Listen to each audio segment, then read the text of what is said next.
Bocah bo! Bocah bo! Bocah.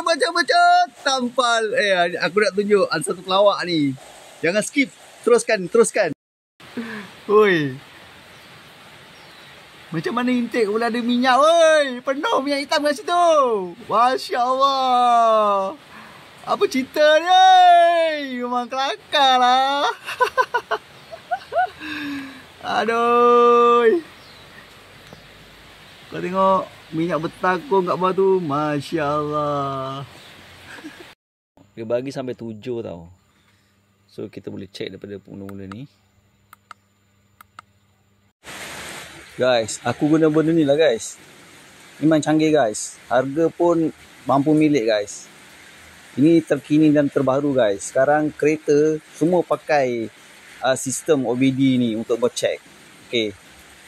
Kalau lambat, memang kau tak dapat. Memang berbaloi. Sebab itulah aku boleh detect kenapa aku nak buat intake tu. Sebab dia bagi tahu aku silinder nombor 1 dengan nombor 4 tak ada api. Lepas tu aku try swap coil antara nombor 4 dengan nombor 3.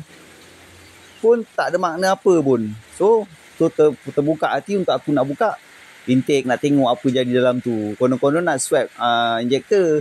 Tapi bila aku tengok macam tu, apa kejadah.